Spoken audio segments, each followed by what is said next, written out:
Mr. Speaker, first I want to say today that I am privileged to speak from the seat of the majority leader. Mr. Speaker.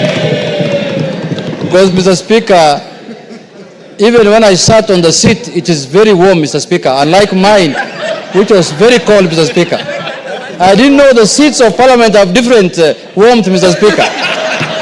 But, Mr. Speaker, I don't foresee myself leaving this seat anytime soon. I don't see myself leaving this one anytime. But having said, Mr.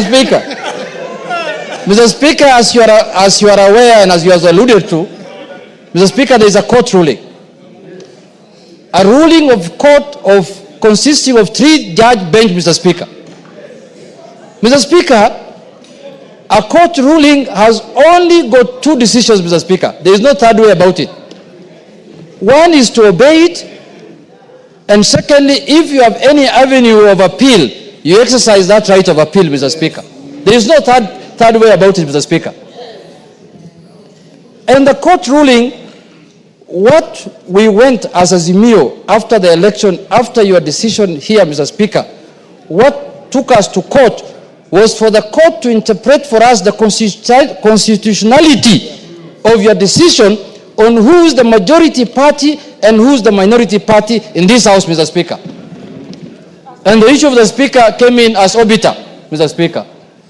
But what took us to court, we wanted to know, because when we arrived here after the election, we arrived here knowing very well that we are the majority party, Mr. Speaker. And we are the numbers. But midway, we ended up losing numbers through your ruling, Mr. Speaker. And that is what took us to court, to ascertain whether we are the majority and whether we are the minority. And luckily, the court has made its ruling, albeit late, Mr. Speaker. We expected this ruling much earlier than this time, Mr. Speaker.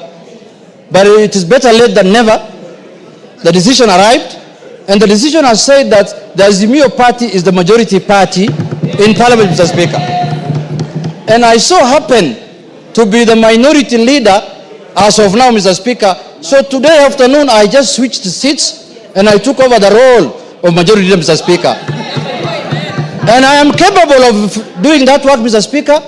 I have the capacity, I have the qualifications, I have the capabilities, I have the numbers in the House, Mr. Speaker, to lead, Mr. Speaker. I have everything what it takes, Mr. Speaker, to be the majority leader of this House, Mr. Speaker. But, Mr. Speaker, the issue that we need to exercise, to analyze, Mr. Speaker, is that, Mr. Speaker, I want to say this.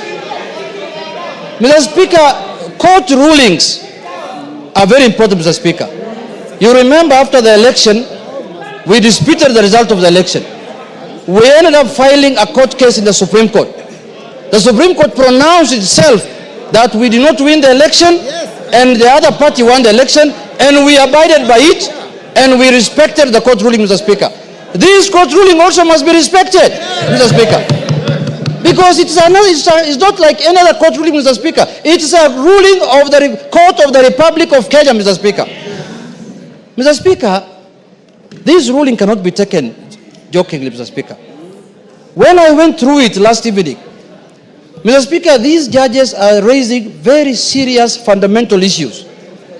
They are raising issues relating to violation of the Constitution, Mr. Speaker.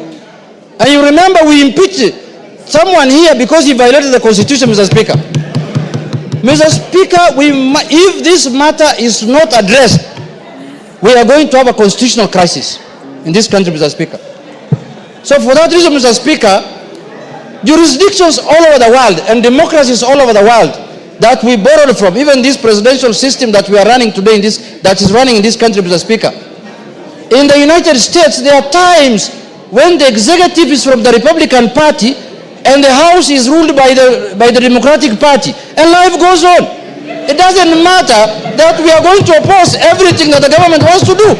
If government brings here bills and policies that are of benefit to the country, we will support it, Mr. Speaker.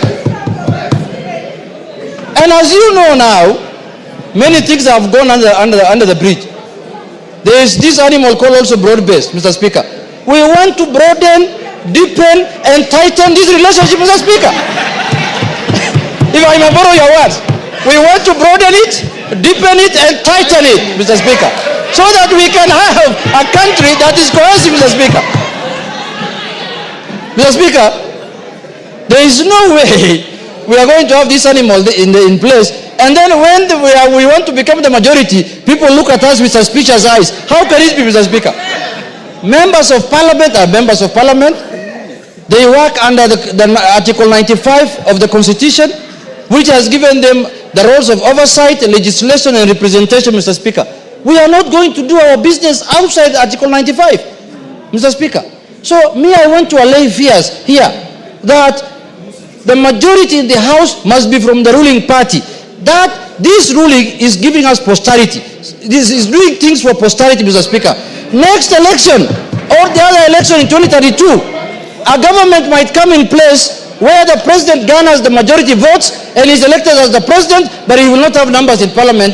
His numbers might be few in Parliament, and it becomes a minority. So this is now the trend we are setting, that Parliament is independent, judiciary is independent, executive is independent. We have no problem with the executive to do their work, and we know the President of the Republic of Kenya as of today is Honorable William Samoei Ruto, Mr. Speaker. There is no doubt about that. So there should be no ambiguity and doubt that the majority leader in the National Assembly is Honorable Juliet Mohammed, the Member of Parliament for Sunai, Mr. Speaker. Mr. Speaker. And I am going to serve the country diligently, Mr. Speaker, without any fear and favor, Mr. Speaker. I am a seasoned politician. I am serving my third term in Parliament, Mr. Speaker. I know how Parliament operates. I know how Parliament does its work, and I understand how bills are done in this Parliament, Mr. Speaker. I have gained enough experience. So this mindset, Mr. Speaker, this mindset that the ruling party must have majority in Parliament for them to do the executive work of the country, Mr. Speaker, that mindset must be gotten rid of, Mr. Speaker. We must emulate democracies that have matured over 200 years, Mr. Speaker. In the last election, in the last administration of Biden in America, Mr. Speaker, the Republican Party was controlling the House, Mr. Speaker, and the Democratic Party was controlling the Senate, and life was going on as usual, Mr. Speaker. So, Mr. Speaker, my advice to the House and to Parliament in general is that the only solution to this problem is to go to appeal. Until the appeal overturns this matter, I shall be recognized as the majority leader of the Republic of Kenya. Mr. Speaker, thank you very much, Mr. Speaker. Those remarks, I conclude. Kainan, order, honorable members, before